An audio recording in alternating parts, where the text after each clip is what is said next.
saya lebih suka guna perkataan berkongsi daripada bagi ceramah ke apa. So sebab saya akan bagi tahu pengalaman saya dan apa yang saya pernah lalui kepada para pendengar lah, sebab saya tak nampak gambar kan, so para pendengar.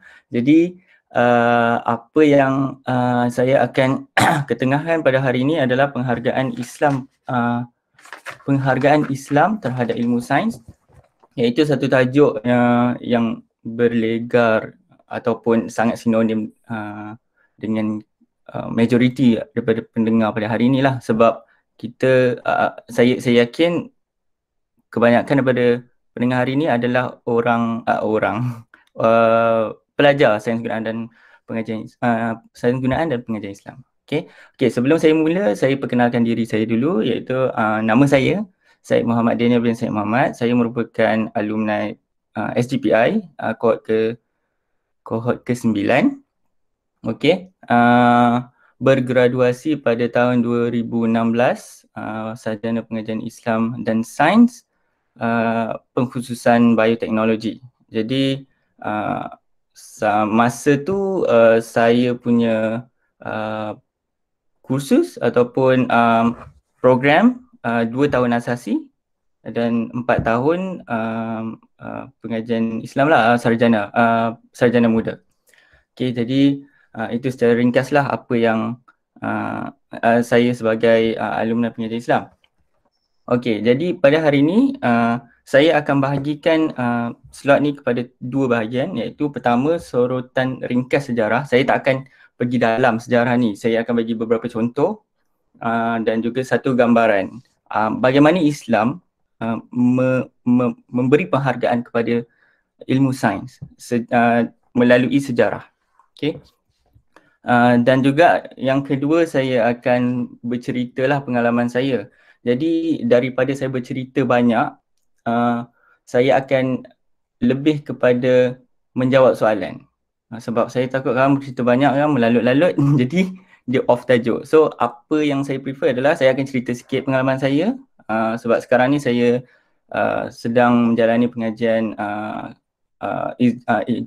ijazah kedoktoran.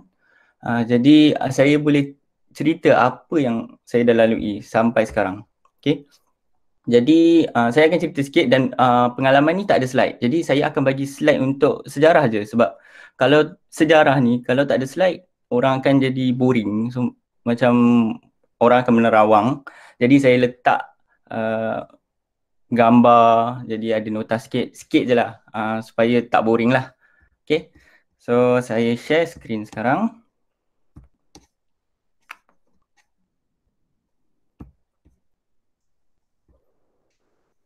Boleh nampak ya? Ke belum lagi? Boleh, Doktor. Okey, boleh nampak ya?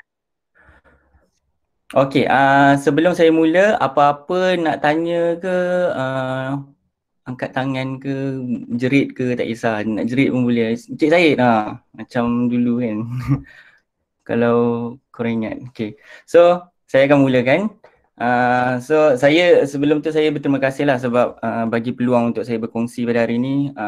Saya ni pengalaman tak adalah banyak sangat, tapi bolehlah kongsi sikit.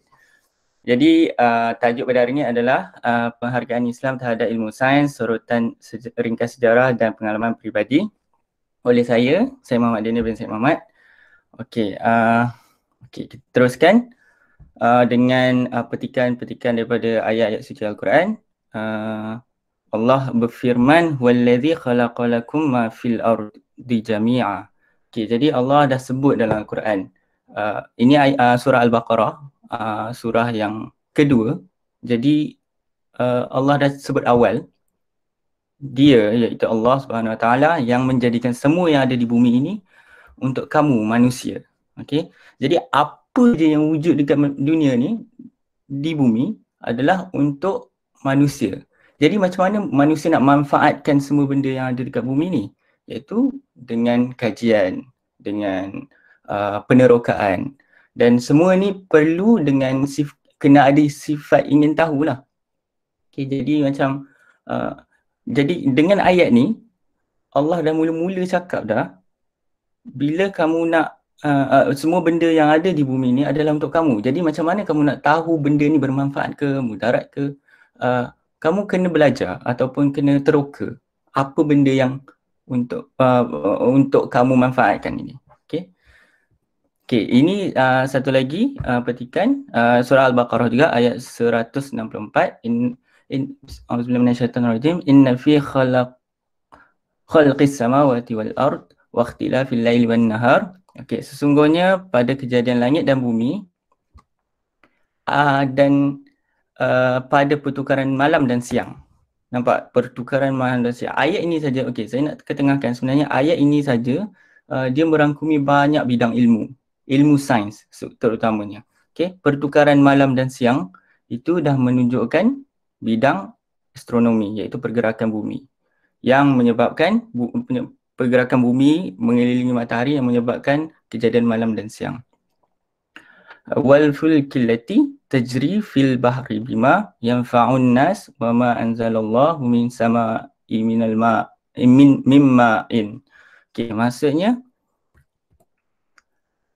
dan pada kapal yang berlayar di laut dengan membawa benda yang bermanfaat kepada manusia, demikian juga pada air hujan yang Allah SWT turunkan dari langit. Okey. Yang ini pula bidang lain pula. Bidang apa? Meteorologi, maksudnya kaji cuaca. Ini sains juga. Okey. Fa ahya bihil ardi ba'da mautiha wa batha fiha min kulli dabbatin wa tasrifir riyah. Okey, yang itu pula lalu Allah SWT hidupkan dengannya tumbuh-tumbuhan di bumi sesudah matinya serta ia biarkan padanya dari berbagai-bagai jenis binatang. Ini bidang biologi pula. Tumbuh-tumbuhan, botani. Manakala haiwan atau binatang, bidang zoologi. Ini pun sains juga. Okay. Demikian juga pada peredaran angin dan awan yang tunduk kepada kuasa Allah SWT. Peredaran angin dan awan. Ini bidang macam tadi, meteorologi, kaji cuaca. Okay.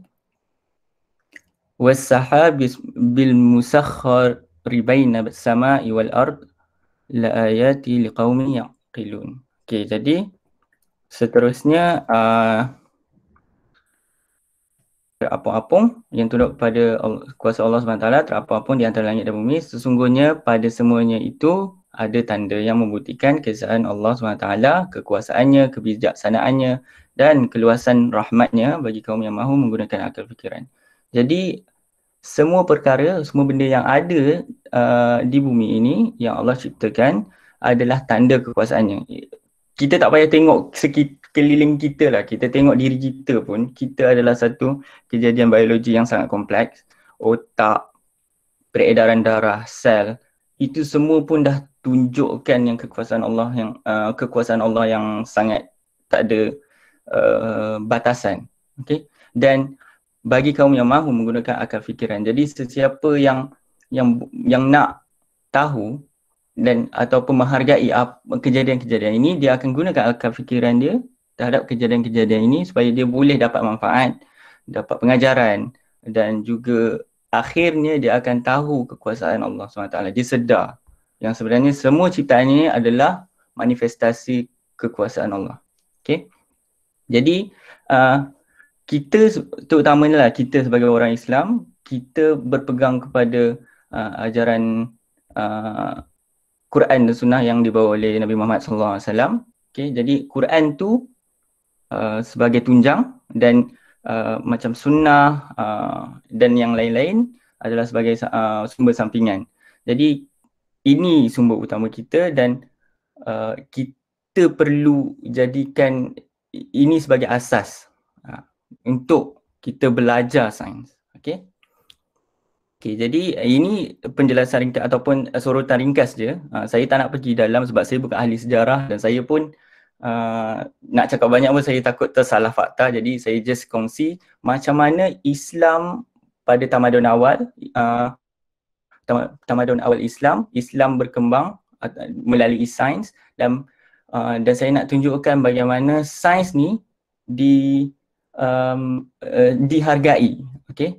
Itu pun tajuk hari ni kan, penghargaan Islam terhadap ilmu sains. Kenapa Islam sangat menghargai sains? Okey. Jadi bermula pada kurun ke-8 hingga 14 Masihi. Okey, ketika pemerintahan Khilafah Abbasiyah sewaktu tampuk pemerintahan Harun al-Rashid. Tapi tak bermaksud dia bermula macam dia sebenarnya bermula pada tampuk pemerintahan Bani Umayyah, okey, di Andalusia Spanyol. Cuma dia lebih giat ketika Khilafah Abbasiyah, iaitu pada pemerintahan Harun al-Rashid. Okey. Di Andalusia, iaitu di Spanyol, banyak saintis Muslim didedahkan dengan terjemahan karya-karya Yunani dan Parsi.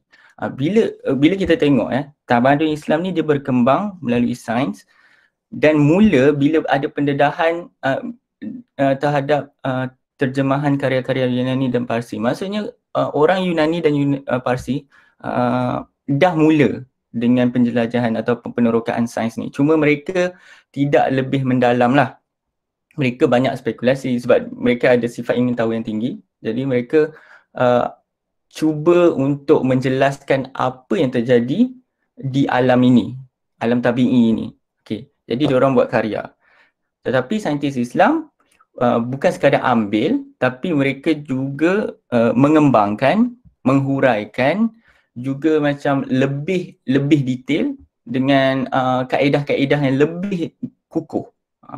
Kalau belajar sejarah sains Islam, kita tahu orang Islam yang memulakan bagaimana nak buat prosedur eksperimentasi yang lebih wajar lah. Okay? Bukan sekadar macam spekulasi. Kita ada cara untuk buat eksperimen, cara untuk membuat didaksi, okay?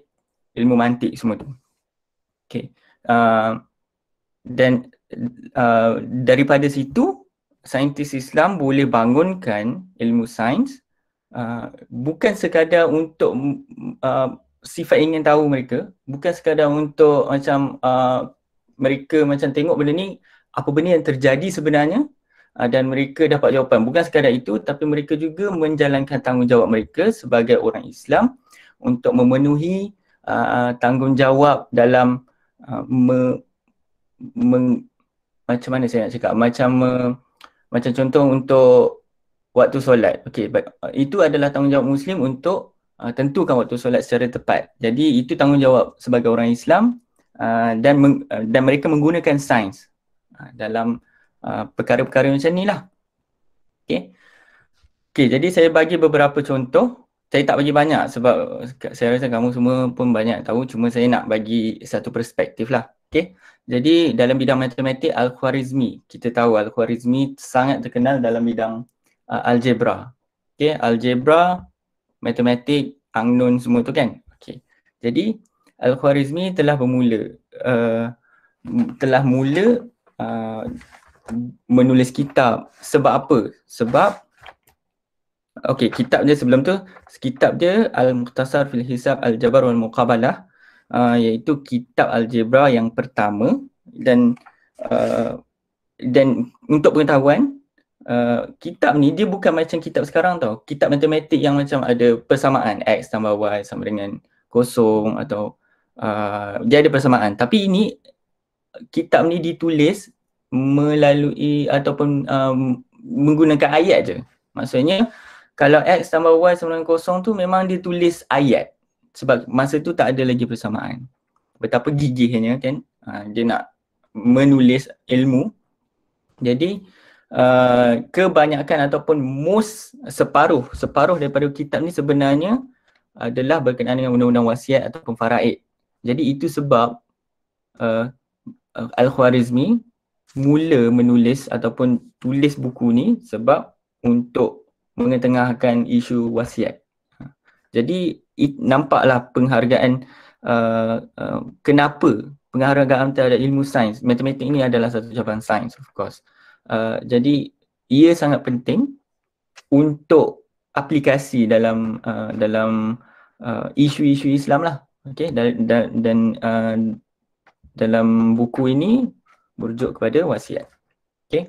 Dan yang Seterusnya, contoh seterusnya saya bagi astronomi Abdul Rahman As-Sufi ataupun Azofi. Orang Eropah sebut Azofi. Okay. Jadi Azofi adalah seorang ahli astronomi. Okay. Tapi sebenarnya untuk kalau kita nak cakap semua ilmuwan Islam ni dengan satu title ataupun gelaran yang tertentu macam ahli astronomi, yang tadi Al-Khwarizmi ahli matematik tu tak tepat, sebab kebanyakan ilmu Islam adalah polymath. Polymath adalah seorang yang dia menceburi pelbagai bidang dalam satu masa. Okay. Jadi macam As-Sufi ni dia terkenal dengan bidang astronomi. Okay. Dia menulis buku bertajuk Suwar Al-Kawakib Al-Thabita ataupun dalam bahasa Inggerisnya Book of Fixed Stars. Okay. Jadi apa yang interesting ataupun yang menarik tentang Abdul Rahman As-Sufi ni, beliau memperincikan awan kecil. Dia nampak dekat langit ada macam awan kecil dan sebenarnya dia dah nampak pada zamannya lah, pada sekitar kurun ke-10, dia dah nampak kan dekat langit tu ada awan kecil. Awan kecil ni apa sebenarnya yang dia nampak? Dia nampak galaksi Andromeda. Okay, sekarang kita panggil galaksi Andromeda. Tapi waktu tu dia tak panggil galaksi apa-apalah. Jadi dia dah nampak waktu tu pada kurun ke-10 Masihi. Okay? Dan dia panggil ada satu gugusan ni sebagai Al-Baqar Al-Abyad, iaitu lembu putih. Dan dia dapat macam mana dia boleh dapat secara terperinci daripada data-data dan maklumat daripada pelayar Arab yang menjelajah ke Kepulauan Melayu sebenarnya. Jadi daripada pemerhatian mereka, dia datang, dia dapatkan maklumat, jadi dia kata, oh ini adalah Al-Baqar Al-Abyad. Okay. Dan Al-Baqar Al-Abyad ni sekarang dikenali sebagai awan Magellanic ataupun Magellanic Cloud. Okay. Dia tak ditemui oleh sesiapa sampailah orang Eropah pula jumpa pada abad ke-16. Jadi itu keistimewaan Abdul Rahman ni. Dia ada mata yang tajam lah kalau saya nak cakap. Jadi gambar yang saya tunjuk sebelah ni sebenarnya gambar daripada kitab dia, Suwar Al-Kawakib. Dia macam dia pinpoint semua buruj-buruj. Macam buruj-buruj dalam apa orang kata astrologi tu. Sebab dia lukis macam ni. Ini salah satulah buruj Leo. Dan apa keperluannya adalah untuk menentukan arah kiblat dan juga waktu solat, sebab secara umumnya lah, sebab kita sebagai umat Islam dan waktu tu kita tak ada cara untuk menentukan arah kiblat secara yang sophisticated. Kita kena tengok bintang, kita kena tahu astronomi, baru kita boleh tentukan arah kiblat dan waktu solat. Okay. Jadi apa yang Abdul Rahman As-Sufi buat? Dia tengok langit, dia perhati. Dan bukan sekadar itu, bukan sekadar dia fikir, okey aku kena teroka benda ni dan tahu waktu solat ataupun tahu arah kiblat. Bukan sekadar tu, tapi dia ada satu sifat ingin tahu yang sangat tinggi, sampaikan dia boleh buat benda yang dia boleh teroka lebih lagi daripada untuk menentukan arah kiblat dan waktu solat. Dan daripada itu dia dapat bentukkan satu disiplin ilmu. Sampai sekarang pun kita boleh guna ilmu yang telah diberi ataupun diketengahkan oleh As-Sufi ni, contohnya. Jadi kalau kita lah daripada sini dia punya pengajaran, kalau kita belajar tu bukan sekadar nak exam, sebab saya tahu semua orang kejar pointer, nak markah tinggi. Tapi bukan sekadar itu. Okay? Kita kena tahu apa aplikasi ilmu tu. Tapi kalau macam As-Sufi ni, dia nampak aplikasi. Tapi bukan sekadar aplikasi, dia nak lebih lagi. Terbalik pula. Kalau kita belajar ilmu tapi kita nak aplikasi tu susah. Tapi kita kena bukan paksa lah, macam kita kena think out of the box lah. Jadi bila kita belajar sesuatu tu, kita tahu apa aplikasinya, bukan sekadar kita tulis atas kertas peperiksaan. Okay. Dan yang ini contoh terakhir saya bagi dalam bidang perubatan dan kimia, Muhammad Ibn Zakaria Ar-Razi ataupun Rhazes dipanggil oleh saintis barat lah. Okay. Ar-Razi ialah terkenal dalam bidang perubatan dan kimia, dan untuk pengetahuan, pada awal hayatnya Ar-Razi sebenarnya minat dan mendalami ilmu muzik. Dia boleh menyanyi. So dia bukan sekadar dalam bidang sains tapi bidang seni juga. Dia boleh menyanyi. Okay. Dan juga bidang falsafah. Bukan sekadar menyanyi, dia juga berfikir. Okay. Macam saya cakap tadi,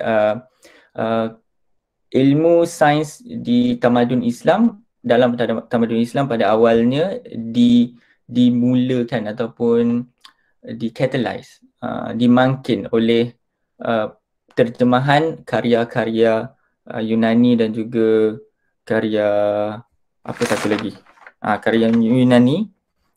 Jadi perkara-perkara pemangkin itu yang menyebabkan mereka mendalami ilmu falsafah terutamanya lah, sebab falsafah kan ilmu berfikir. Jadi banyak daripada ilmuwan-ilmuwan daripada Yunani sebenarnya lebih banyak berfalsafah daripada membuat scientific lah, scientific discovery apa. Mereka lebih banyak berfalsafah. Ilmu sains tapi mereka berfalsafah, bukan secara empirical. Okay. Okay, jadi Ar-Razi ni sebenarnya ahli perubatan. Dia terkenal sebagai ahli perubatan. Beliau juga ketua ahli perubatan dan pengarah di pusat perubatan di Baghdad ketika pemerintahan Al-Muqtafi. Okay. Beliau sebenarnya terkenal dengan kitab ni, dua kitab ni. Kitab Al-Judari wal Al-Hasbah dan Al-Hawi. Al-Judari dan Al-Hasbah ni sebenarnya sebenarnya ada banyak kitab lain, cuma dua ni terkenal. Al-Judari, Al-Hasbah sebenarnya kitab berkenaan dengan campak dan juga penyakit cacar.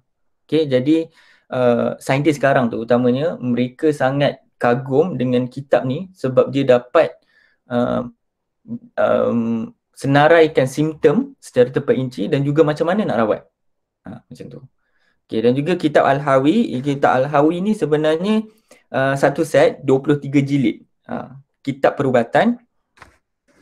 Dan kandungan kitab ni ada macam-macam, tetapi ada beberapa jenis bidang perubatan yang menjadi asas sampai sekarang, iaitu kitab asas untuk sakit puan, obstetrik dan juga sakit mata, pembedahan mata. Okay. Dan juga ada beberapa kitab lain, contohnya kitab Man La Yaduruhu Al-Tabib, kitab yang beliau tulis untuk orang awam. Contoh macam kita tak ada doktor. Kalau ada beberapa apa-apa benda berlaku, macam mana kita nak handle, macam tu. Jadi Ar-Razi ditulis juga kitab tu. Jadi dia bukan nak ilmu perubatan tu hanya berlegar pada ahlinya, maksudnya ahli perubatan yang proper sahaja, tapi dia juga beri kesedaran kepada masyarakat kalau ada masalah kesihatan ke apa, mereka boleh buat sendiri, untuk rawat sendiri. Macam itulah. Itu kitab dia. Dan satu lagi kitab Syuhul ala Al-Nusar, iaitu A Doubt About Galen. Ini kitab ni kitab falsafah lah. Dia berbahas, berdebat.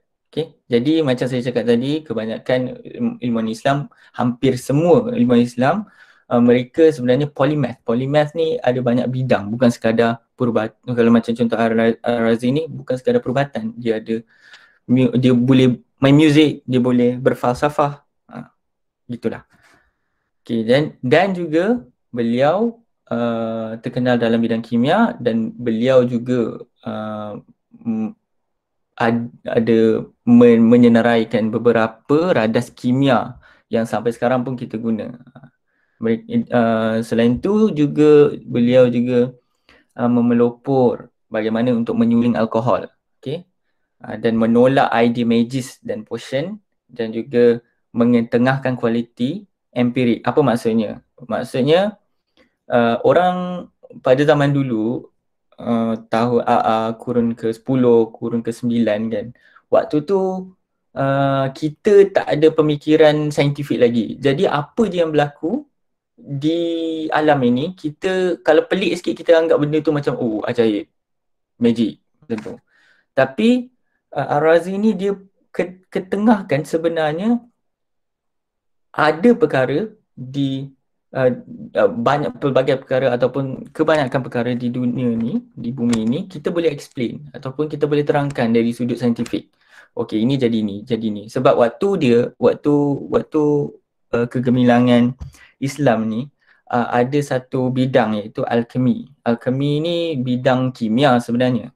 Cuma orang sangat excited ataupun teruja bila besi ni tambah besi ni dia akan jadi emas. Jadi kita macam mereka teruja bila sebenarnya emas tu bukannya kita boleh dapat atau korek saja, tapi kita boleh buat. Itu satu keterujaan mereka pada waktu tu. Tapi sebenarnya bukannya begitu. Emas adalah emas, tapi bila kita campurkan beberapa sebatian atau beberapa jenis besi, okay, dia jadi sesuatu yang lain tapi mirip emas. Jadi bagi mereka sebenarnya benda ni macam benda yang ajaib lah. Tapi sebenarnya ia hanyalah satu reaksi kimia. Jadi perkara ini yang menyebabkan Ar-Razi jadi ingin tahu. Jadi Ar-Razi dia menceburi bidang kimia lah untuk tahu apa benda yang berlaku sebenarnya. Okay. Dan untuk bidang kimia, dia menulis kitab Sir Al-Asrar. Okay. Memang prosedur teknik dan kimia ditulis dalam tu. Okay. Dan sampai sekarang lah ada. Okay, dah habis kat situ. Untuk lebih lanjut, saya cadangkan kamu dapatkan buku ni. Firas Al-Khatib, Lost Islamic History, Reclaiming Muslim Civilization from the Past. Dia bukan sekadar sejarah tapi sebenarnya banyak sumbangan Islam kepada dunia, terutama dalam bidang sains. Buku ni dalam Kinokuniya ada, dekat Buddha Depository ada, tak mahal sangat saya rasa. Jadi kalau berminat, beli je. Saya sangat recommend buku ni. Okay, jadi setakat itu saja yang saya boleh bagi tahu dari sudut sejarah. Okay, bagaimana Islam sebenarnya menghargai sains dalam kehidupan seharian dan sebenarnya daripada sifat ingin tahu dan keperluan untuk beribadah. Okay, jadi itu sajalah untuk slide saya. Tapi lepas ni saya nak buat perkongsian pula berkenaan dengan pengajian saya. Okay, sekejap saya stop sharing. Okay, setakat tu je lah. Ada soalan tak kalau nak tanya dulu ke? Tapi jangan tanya banyak sangat sebab saya bukan ahli sejarah, jadi saya tak boleh nak jawab kalau ada soalan deep sangat. Tak ada Saya nak tanya boleh? Boleh tanya sila. Tadi saya ada dengar saudara mengatakan apa kita kena utamakan Al-Quran sebagai sumber rujukan. Ya. Yeah. Dan sunnah dan yang lain-lain tu sebagai sampingan. Memang macam tu ke yang kita belajar? Sebab saya tak pasti. Okay, mungkin saya salah sebut ataupun wording saya tu tak tepat lah. Okay, Quran dengan sunnah tu sebenarnya utama. Yang lain pun utama juga, kita kena consider. Cuma dia ada ranking. Al-Quran dengan sunnah tu yang first. Macam tu. And then ada kias, macam-macam lah kan. Ada. So ranking dia macam tu. Bukannya macam kita sampingkan yang lain tu kita tak ambil. No. Kita kena ambil juga. Dan untuk ilmu-ilmu lain, termasuk ilmu daripada Quran, kita kena ada ilmu untuk keluarkan intipati dia. Macam Quran, kita ada ulum Quran. Kita belajar balaghah juga. Kita tak boleh secara harfiah. Mana-mana buku. Contoh macam kalau orang kata, kalau macam tu susah sangat lah nak ambil daripada kitab ni. Kan? Salah juga sebab kalau kita belajar kesusastraan, novel ke, poem ke kan, semua tu perlukan satu pentafsiran, penjelasan juga. Itu orang tulis, ini Tuhan tulis. Lagilah kita kena perlu ilmu untuk keluarkan. Jadi Betul. itulah dia. Okay. Ada soalan lagi? Tak ada? Okay, so sekarang ni tadi secara ringkas lah, saya pun macam tak berani nak banyak-banyak sebab takut salah fakta. So saya harap ada satu gambaran lah bagaimana Islam sebenarnya menghargai sains. So terutamanya dalam bidang ibadah dan juga bagaimana ilmu sains tu sebenarnya memangkin sifat ingin tahu para ilmuwan sampaikan dapat membentuk satu disiplin ilmu dan sampai kita boleh dapat pada hari ini. Dan cuba bayangkan kalau mereka tak ada sifat ingin tahu itu, mereka cuma buat ataupun meneroka bidang sains hanya untuk solat, hanya untuk faraid. Kalau itu saja, sekarang ni kita tak ada teknologi yang advance atau teknologi yang sangat maju sebab mereka just stuck ataupun tersekat kat situ je. Jadi ada keperluan untuk ada sifat ingin tahu. Okay. Jadi sekarang ni saya nak kongsi sedikit tentang pengalaman saya waktu belajar. Okay, saya mula pengajian peringkat tinggi asasi pengajian Islam dan sains setahun di Kelantan, setahun di PASUM.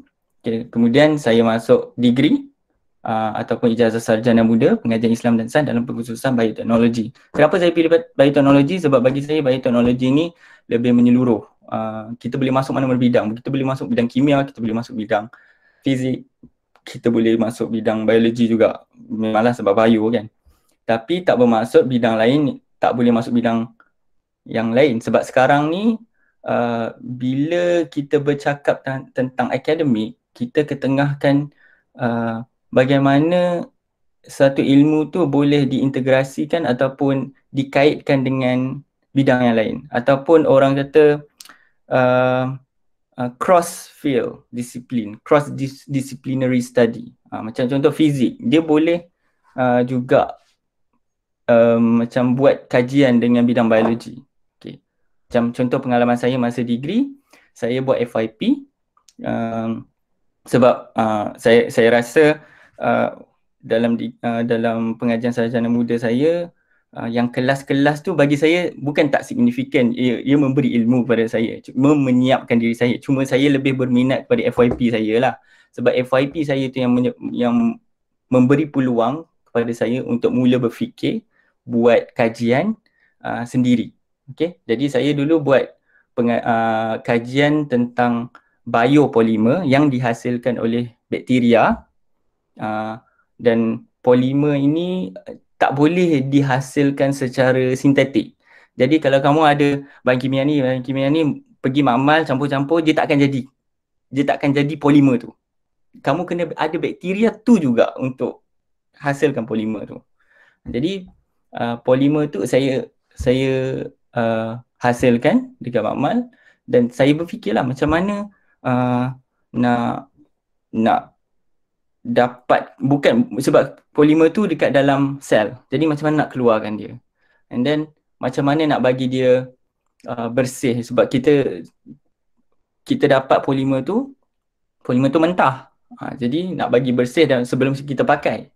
Okay, sebab dia sangat proses penghasilan polimer ni sangat kompleks. Dia dalam sel. Bila dalam sel dia ada banyak benda asing lain. Contohnya asid, ada enzim, ada protein. Jadi macam mana kita nak pisahkan. Jadi kita dapat polimer mentah, barulah kita boleh pakai untuk kajian seterusnya. Itu waktu FYP saya bila saya dapat pendedahan. Lepas tu saya sambung pengajian master dalam guna polimer yang sama, di makmal yang sama. Siapa yang tahu makmal bioproses dan teknologi enzim tingkat 4 dekat Institut Sains Biologi UM. Okay, bawah penyeliaan Profesor Dr. Muhammad Sufian. Okay. Jadi untuk pengajian sarjana ataupun master saya ni, dia lebih membuka minda tau. Dan okay, semua tahu ini adalah bidang sains yang memang hardcore. Okay, tak sama dengan bidang sains yang integrasi. Okay, contoh macam Dr. Farhani, salah seorang alumni kita. Dia punya tesis berkenaan dengan suture ataupun benang jahitan, dan dia Dr. Farhani dia membangunkan satu cara macam mana kita nak apa ni, nak tentukan benang tu ada DNA haram atau tak. Jadi itu ada aplikasi. Maksudnya bila kita sebagai orang Islam, kalau benda tu ada DNA, contoh DNA khinzir kan, kita tak boleh pakai. Okay, jadi dia bangunkan satu cara macam mana kita nak tentukan dalam suture tu ada ke tak DNA khinzir. Okay. Tapi saya memang pure science. Kita ambil bakteria, bagi dia makan, dapat polimer, guna, memang dry lah. Maksud saya tak ada, orang nampak macam tak ada kaitan dengan pengajian Islam. Okay? Tak ada aplikasi Islamik lah. Okay? Orang kata ni sains sekular ni kan. Jadi tapi saya nampak berbeza. Kalau kita jadikan Islam sebagai tunjang, kita akan nampak semua perkara sebagai Islamik. Tak kisahlah ada aplikasi ibadah ke tak, tapi sebenarnya menuntut ilmu tu sendiri adalah ibadah. Ibadah bukan sekadar puasa, solat. Jadi apa yang kita buat sehari-harian ni adalah ibadah juga.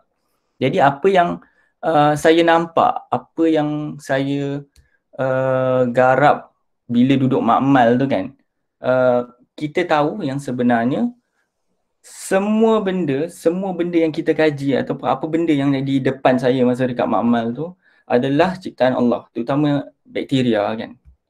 Okey, cuba bayangkan ya, kita tak boleh nak hasilkan polimer tu langsung di makmal walaupun kita ada semua peralatan paling canggih. Kita tak boleh hasilkan secara sintetik. Kita perlukan juga bantuan bakteria yang kita tak nampak tu pun. Jadi bakteria tu siapa yang cipta? Allah yang cipta. Okay? Jadi Allah ada kuasa lebih lah. Memang tiada bandingan, tiada tandingan. Jadi kita sebagai manusia, macam ayat yang pertama saya tunjuk tadi, Allah dah jadikan semua perkara atau semua benda di bumi ini untuk kegunaan kita, untuk manusia. Jadi bagaimana kita nak manfaatkannya? Jadi kajian saya adalah memanfaatkan apa yang Allah cipta ni untuk kebaikan bersama.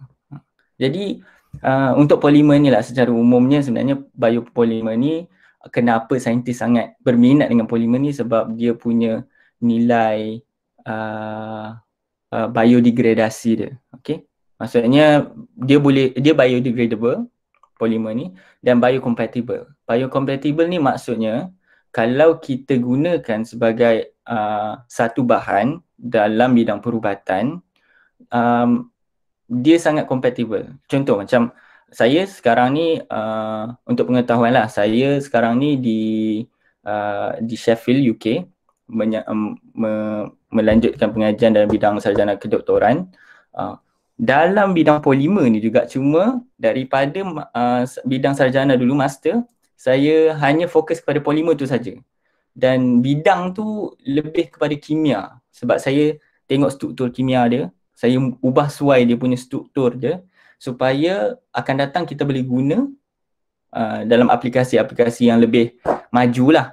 Tapi sekarang di sini saya gunakan polimer tu, hasilkan polimer tu untuk sebagai satu bahan untuk menumbuhkan ataupun untuk grow kidney cells. Kidney cells, sel buah pinggang kita lah. Okay? Jadi kita nak tengok sel buah pinggang ni dia nak tak melekat dekat plastik ni, dekat bioplastik ataupun biopolimer ni. Kalau dia melekat, maksudnya biopolimer ni adalah satu bahan yang sangat sesuai untuk kita gunakan dalam macam kita nak membangunkan satu cara bagaimana kita nak develop kidney. Maksudnya kan maksud saya kidney, okey, dalam dunia ni ramai orang ada penyakit buah pinggang, diabetes, buah pinggang rosak. Jadi secara ringkasnya saya ambil sel tu, saya letak kat plastik tu, tumbuh, kita nak grow satu kidney yang baru. Macam tu lah. Lepas tu kita transplant. Tapi itu secara ideal lah. Jadi sekarang ni saya cuma mulakan langkah kajian tu lah. Tak adalah macam lepas saya habis PhD, saya dah dapat buat seketul buah pinggang. Tak. Ini hanya permulaan. Macam saya cakap tadi, apa saja sifat ingin tahu yang boleh menjurus kepada satu ilmu yang baru, itu adalah benda yang bermanfaat lah. Jadi saya akan mulakan perkara ni sebab sebelum ni tak ada orang lagi buat sel buah pinggang atas bahan saya ni, bahan polimer ni lah, bukan bahan saya lah, maksudnya polimer yang saya bangunkan ni lah. Okay, jadi apa ni, bila saya dah mulakan, saya boleh kembangkan lagi. Mungkin saya tak akan teruskan, orang lain akan teruskan, tapi legasi ilmu tu akan berterusan. Macam tu. Jadi sekarang ni saya di sini tambah satu bidang baru sebab masa saya degree saya cuma saya cuma fokus kepada penghasilan polimer. Masa saya buat sarjana bukan sekadar penghasilan, saya ambil polimer tu saya ubah suai secara kimia, jadi bidang kimia pula. So sekarang bukan sekadar menghasil dan juga mengubah suai, saya juga buat aplikasi untuk tissue culture, iaitu berfokus kepada tisu kidney ataupun buah pinggang. Itulah secara ringkas saya punya perjalanan pengajian, dan insya-Allah saya akan sebab saya baru dekat sini 2 bulan, insya-Allah beberapa tahun di sini, dan doakan je lah apa yang terbaik untuk saya. Okay.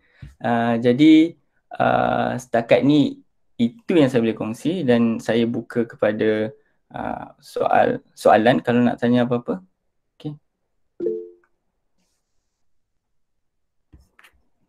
Okay. Kita ada soalan daripada Wan Mariam Jamilah ni. Okay. Macam mana boleh ada minat nak study pasal polimer dan banyak benda tapi Encik Syed pilih nak kaji polimer? Okay. Soalan yang menarik. Secara jujurnya, saya ni jenis yang suka mencabar diri. Okay. Masa saya buat FYP dulu, dia bukan macam kamu semua sekarang bila nak buat FYP, kamu kena ada 3 pilihan kan, macam tu kan, 3 pilihan, okay, supervisor ni, okay. Lepas tu nanti mereka akan tentukan yang mana sesuai untuk kamu, tengok pointer semua kan, ke tak? Tapi saya rasa saya lain lah. Saya dulu ada senarai tajuk supervisor semua, okay. So kamu pilih nak yang mana. So kalau orang dah dapat supervisor ni dulu, kita dah tak boleh nak sailang, macam tu lah. So siapa cepat dia dapat. Kalau jadi saya dulu, saya tengok Prof Sufian ni tak ada orang berani nak pilih tau. Semua orang takut. Jadi saya macam semua orang takut, aku ambil lah. Macam tu. Saya cabar diri untuk buat. Tapi pergi buat okey je, tak ada apa pun. Ada je, hidup je sini. So saya suka mencabar diri. Nak kata masa mula-mula saya minat bidang polimer ke tak, saya pun tak tahu waktu tu. Saya minat polimer ke, saya minat tissue culture ke, saya minat tumbuhan ke, saya suka main dengan kambing ke, ikan ke, saya tak tahu. Jadi saya cuba je. Dan akhirnya saya minat, macam not bad lah, saya boleh buat. Okay. Jadi itulah, kalau nak cakap saya pilih tu tak juga, like orang kata bidang tu yang pilih saya. Gitu. Okay. Okay, kita teruskan dengan soalan kedua. As a Muslim, how do you adapt living in the UK? In a sense, bagaimana Encik Syed adapt dan jaga jati diri sebagai seorang Islam? Okay, saya bagi pengalaman sikit sebab saya baru 2 bulan kat sini, walaupun dekat sini lockdown lah, kelas semua online lah. Saya sebab buat PhD jadi tak ada kelas. Jadi nak tak nak, saya buat research, saya kena pergi lab. Okay. Tapi adalah SLP. Okay. SOP dia susah, serius susah. Sebab kat Malaysia penjarakan fizikal atau penjarakan sosial tu 1 meter, sini 2 meter. 2 meter jauh, serius jauh. Dia lagi tinggi daripada orang yang 1 meter lebih jauh lagi. So nak bekerja dalam makmal tu susah lah, sebab kadang-kadang kita perlukan rujukan ataupun kita perlukan kita nak tanya orang, kita kena cakap jauh lah, macam kadang-kadang melaung. Okay. Dan makmal saya ni ada beberapa ahli dan memang semua bukan Islam. Ada Mat Saleh, ada orang daripada Sudan ke apa, saya tak ingat lah, tapi daripada Afrika lah. And then ada daripada India, jadi semua bukan Islam. Untuk hidup di UK, saya rasa untuk mengekalkan jati diri tu tak susah, senang, sebab masjid ada. Cuma azan je lah tak ada kan, sebab dekat sini bukan dipanggil masjid, dipanggil Islamic Center. Jadi kalau kita pergi, dia tak adalah kubah ke apa, je semacam satu macam hall macam tu. Jadi kita solat dekat hall macam tu. Jadi untuk menjaga jati diri tu amat mudah. Makanan halal pun ramai. Orang Malaysia pun ada. Dan satu lagi yang menarik, semua ahli-ahli makmal saya yang bukan Islam tu, termasuk saya punya penyelia, mereka sangat memahami. Kalau saya nak pergi solat tu, okey. Dia macam okay, you can go. Dan bukan sekadar tu, bila kita ada eksperimen bersama contoh kan, dan dia tahu saya nak solat, dia akan tanya, did you pray? Dia akan tanya. Dan perancangan untuk buat eksperimen tu pun dia akan consider waktu solat tu. Oh, waktu tu kamu nak pergi solat, jadi okay, kita akan start waktu ni. Macam tu contohnya. Jadi tak ada masalah, kita je nak ke tak nak. Dan kalau nak cakap secara adil lah, kat Malaysia pun, walaupun negara yang majoritinya umat Islam, kita kalau kita nak hanyut, kita hanyut je. Tak kira tempat lah, sini atau UK. Itulah jawapan saya. Ada soalan lagi? Boleh, bukan sekadar type tau, nak cakap boleh.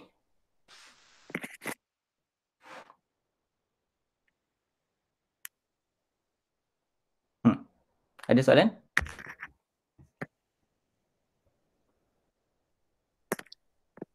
Bagi sesiapa yang ada soalan, boleh buka mic ataupun type kat ruangan. Okay, sebelum ada apa-apa soalan, saya nak bagi satu, bukanlah nasihat, tapi berdasarkan pengalaman saya lah daripada belajar dulu. Bukan, bila belajar, kita tak boleh seorang tau. Contoh macam saya kan, saya buat research, walaupun orang kata macam, kamu buat research ni macam seorang-seorang je, macam mana kamu boleh cope, tak ada social interaction. Tak juga, sebab bila, okay, contoh terutamanya dalam sarjana muda, okay, kamu ada cohort, okay, dan kamu ada pengkhususan sendiri. Okay. Apa yang kamu boleh buat dalam cohort tu adalah being each other support. Okay. Sebab saya rasa orang boleh belajar sendiri, tapi mereka lebih boleh perform kalau mereka ada support each other. Maksud saya, jangan, kalau boleh, kalau ada peluang untuk belajar bersama, belajar bersama. Kalau macam saya dari sudut research, saya punya support adalah lab mate saya. Jadi macam contoh saya pening kan, okay, macam apa benda ni nak, macam kita buat eksperimen, lepas tu kita dapat satu pattern, tapi macam mana kita nak explain pattern ni, kita tak tahu. Google, kita cari paper, tak dapat jawapan. Apa benda ni kan, macam apa pasal lain kan. Kita pergi kat labmate, minta pandangan. Bukan sekadar labmate, juga supervisor. Jadi jangan isolate diri sendirilah. Macam tu. Tak kisahlah kamu punya tahap pengajian, sarjana muda ke, sarjana ke, PhD ke. Kalau kata dari sudut pengajian itu sendiri suka, kamu tak ada apa-apa rujuk, mungkin kamu perlukan masa. Tapi dari sudut moral support, kamu perlukan juga kawan. Contoh, kawan tu bukan bidang kamu pun, tapi kamu pergi juga kat dia macam luah lah. Dan hari ni dapat data, tapi aku tak dapat nak explain apa benda, pening. Cuma cuma cari satu support supaya kamu boleh lalui dengan senang lah. Kena ada support. Okay, ada soalan?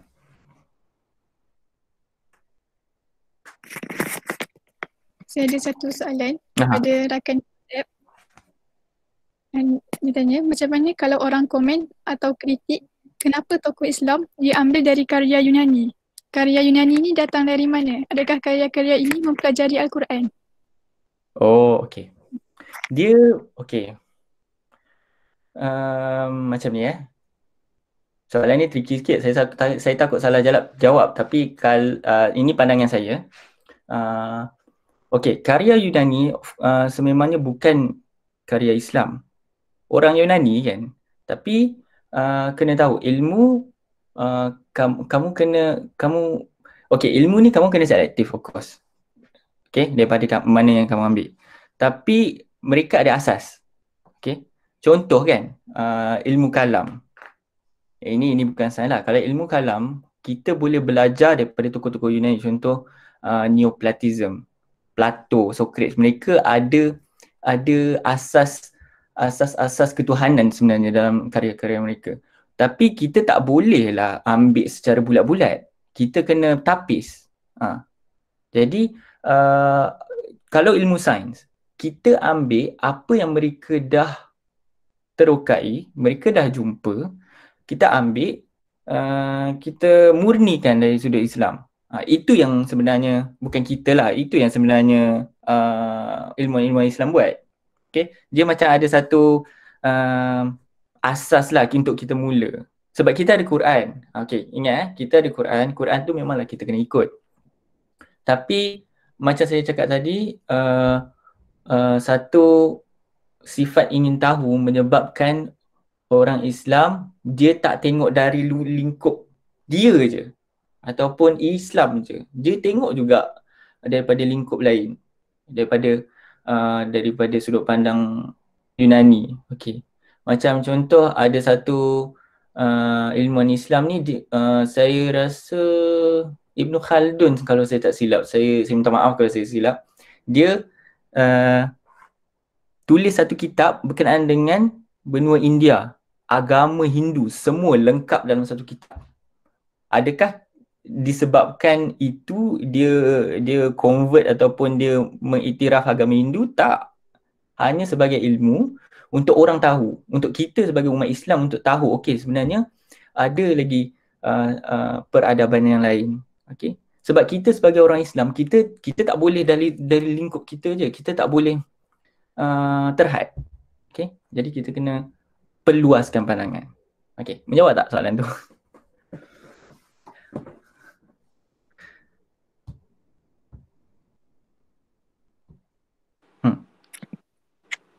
Boleh saya mencelah? Ada apa soalan? Okay. Boleh. Alamak. Okay. Okey, bertenang, bukan sekadar nak menambah sikit. Satu dari segi soalan tadi memang soalan yang agak sukar sikit lah untuk menjawab. Tetapi kalau kita tengok dari segi perkembangan ilmu, ilmu itu kita tak bina atau kita tidak bangunkan daripada scratch.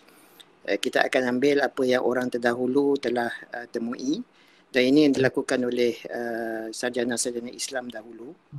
Mereka melihat apa yang telah dibangunkan oleh orang Yunani, orang Parsi, orang India, orang Mesir, orang Babylon, daripada menerusi kitab-kitab yang diterjemahkan ke dalam bahasa Arab. Kemudian ilmu itu disaring, dibuat penilaian. Kalau ilmu itu dilihat sebagai betul akan diterima. Kalau dilihat sebagai ada kekurangan akan ditambah baik. Kalau dilihat sebagai salah akan ditolak. Jadi ada buat pembetulan lah kepada ilmu yang terdahulu. Sebenarnya ini pun yang kita buat sekarang. Kalau sesiapa yang biasa buat penyelidikan, kita buat literature review. Kita kena pasti apa yang telah dilakukan, dan kita juga kena pasti mungkin ada kelompangan atau kekurangan atau kesilapan di mana-mana. Itu yang kita akan tambah baik dalam penyelidikan yang kita buat. Jadi contoh yang saya boleh bagi, yang saya teringat sebab tadi saudara Syed ada sebut tentang Al-Khwarizmi. Antara perkara yang diperbetulkan oleh Al-Khwarizmi juga tokoh dalam bidang geografi. Beliau memperbetulkan fakta yang ditulis oleh Ptolemy dalam satu buku yang dikenali sebagai Geografia tentang panjang Laut Mediterranean. Jadi Al-Khwarizmi telah memberikan panjang Laut Mediterranean yang lebih tepatlah berbanding dengan Ptolemy. Itu yang pertama. Yang kedua, yang contoh yang disebut tentang kitab yang merujuk kepada India, jika tidak silap itu sebenarnya tulisan Al-Biruni. Yang mana Al-Biruni diiktiraf sebagai father of Indology, bapa kajian tentang benua India. Jadi banyak perkara-perkara yang dikaji oleh Al-Biruni sebenarnya dirujuk juga kepada kitab-kitab daripada India, khususnya perubatan, dia rujuk pada Sushruta Samhita contohnya, dan juga dalam bidang matematik Katyayana Sulba Sutra contohnya. Jadi ini antara kitab-kitab yang dirujuk oleh Al-Biruni yang dikembangkan, diperbetulkan dan kemudiannya menjadi rujukan pula oleh tokoh-tokoh ilmuwan yang lain lah, terutamanya dalam tamadun Islam. Minta maaf mencelas, kadar menambah sedikit. Saya kembalikan kepada saudara Said. Okey. Terima kasih atas penambahan Dr. Syed tu. Dia punya so jadi itu adalah penjelasan yang lebih lanjut daripada Dr. Syed. Okey. Harap lebih jelas, dan saya rasa lebih jelas daripada apa yang saya cerita tadi, sebab apa yang saya cerita tu sangat umum dan tak terperinci pun. Okey. Jadi itulah. Ada soalan lagi?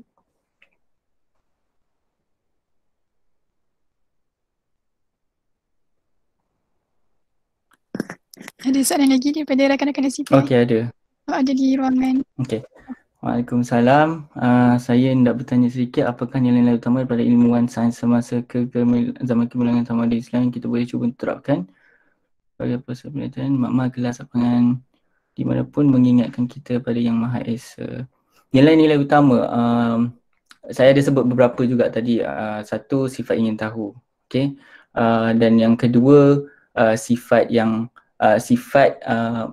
penghargaan terhadap ilmu tu kita kena kaitkan dengan ciptaan Allah. Memang apa yang kita buat tu semua Allah cipta. Jadi kita hanya meneroka apa yang Allah dah bagi. Okey. Jadi untuk itu kita kena rasa ada penghargaan. Okey, Allah dah bagi kita banyak benda kat sini dan kita hanya seorang hamba yang bertanggungjawab untuk mengetengahkan apa yang Allah dah kurniakan dan untuk manfaat kita. Okey. Jadi kita kena admit lah, kita kena mengakui yang semua ilmu, tak kisah ilmu Islam ke, ilmu sains ke, semua adalah ilmu yang ataupun ilmu yang Allah kurniakan. Okey. Jadi kalau masa zaman tamadun Islam, mereka, saya boleh cakap, ada sifat ingin tahu yang tinggi. Macam Dr. Syekh ada sebut tadi, mereka ambil ilmu daripada tamadun-tamadun lain, mereka pilih, mereka tengok, okey, ada penyaringan, tengok ada salah, ada penambahbaikan. So daripada situ nilainya adalah nilai terperinci, nilai berhati-hati ataupun nilai yang, macam mana saya nak cakap, bukan, sebab kita ada pandangan kita sendiri, okey, iaitu Islam. Jadi kita kena ada satu sifat ingin tahu yang menjurus kepada penelitian ilmu secara betul lah. Macam tu. Okey. Jawab soalan ke Izzuddin?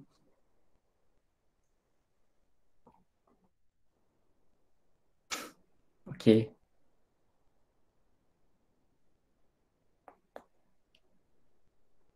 Sama-sama.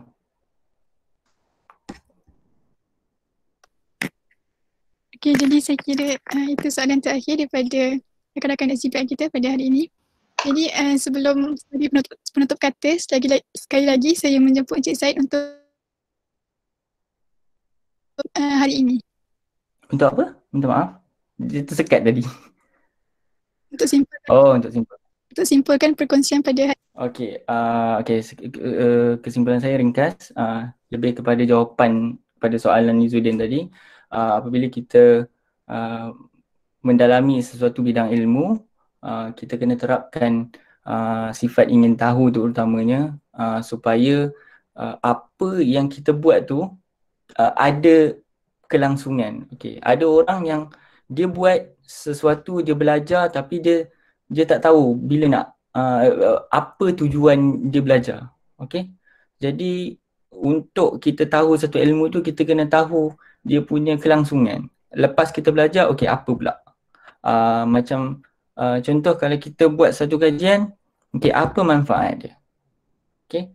Jadi Islam memang menghargai sains. Jadi kita gunakan segala apa skill yang kita ada uh, untuk kita teruskanlah apa yang kita buat ni, sebab sebenarnya sebagai pengkaji ataupun penuntut ilmu, kita ada tanggungjawab tertentu untuk meneruskan kelangsungan ilmu itu. Jadi itu kesimpulan saya pada hari ini, dan terima kasih sekali lagi kepada penganjur sebab menjemput saya pada hari ini.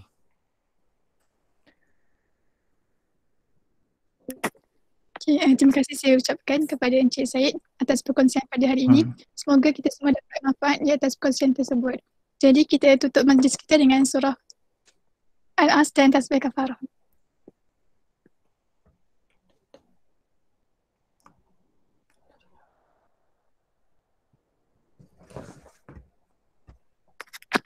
Terima kasih Encik Syed.